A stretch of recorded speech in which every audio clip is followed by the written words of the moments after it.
Aku sebenarnya hanya perempuan sebaik kamu. Mirsa pun semakin nyaman saat dekat dengan Reja dan begitu juga sebaliknya. Bahkan Reja terang-terangan mengatakan kepada Mirsa bahwa saat ini Reja begitu kagum melihat Mirsa. Sembari tatap-tatapan, jantungnya berdebar begitu kencang, sepertinya memang Reja sudah mulai jatuh cinta kepada Mirsa. Bahkan ketika Reja melihat bagaimana dekatnya antara Mirsa dan Aurel, Mirsa sudah menganggap Aurel itu seperti putri kandungnya sendiri. Jadi saat ini Reja pun berpikir akan menjadikan Mirsa ibu sambung untuk Aurel. Sedangkan saat ini Ranti begitu panik, dimana ketika Ranti menanyakan kepada Reja apakah Reja sudah mengetahui siapa yang telah mendonorkan hati buat Aurel, Reja pun menjawab sudah tahu, yaitu Mirsa. Dan tentunya saat ini Ranti pun semakin panik karena akan semakin susah menjauhkan Mirsa dari Aurel dan juga Reja. Bahkan ketika Ranti datang ke rumah Reja, Ranti melihat Mirsa ada di sana. Ranti melihat bagaimana kedekatan antara Mirsa dan Aurel.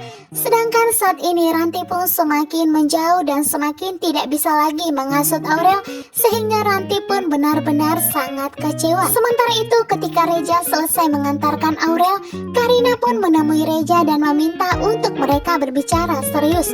Karina begitu kecewa kepada Reja karena Reja sudah mengetahui Mirsa itu istri pertama dari Radit, tetapi Reja tidak bercerita kepada Karina. Namun di sini Reja pun menjawab bahwa ini semua permintaan dari Radit, karena Radit mengatakan bahwa saat ini Karina sedang sakit dan tidak bisa mendengarkan kabar yang tidak disukainya. Dan tentunya saat ini Karina pun semakin kecewa kepada Radit karena Radit telah membohongi Reja. Radit mengatakan kepada semua orang bahwa Karina memiliki penyakit jantung. Namun pada kenyataannya itu semua dilakukan oleh Radit hanya untuk mengelabui semua rahasianya.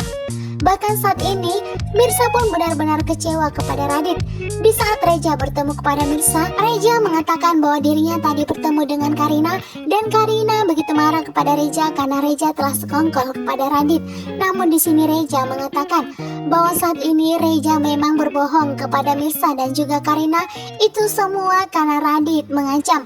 Itu semua karena Radit mengatakan bahwa Karina saat ini memiliki penyakit jantung. Namun pada kenyataannya Karina tidak memiliki sakit apa-apa. Sementara itu dengan penuh kekecewaan, Karina meminta Radit untuk segera kembali kepada Mirsa. Karina meminta Radit untuk rujuk kepada Mirsa. Karina merasa bahwa Radit adalah orang yang jahat dan sudah sepantasnya Radit membalas semua kebaikan Mirsa dan mengobati rasa luka yang di hati Mirsa. Sehingga saat ini Karina telah merelakan apabila Radit memang memilih Mirsa.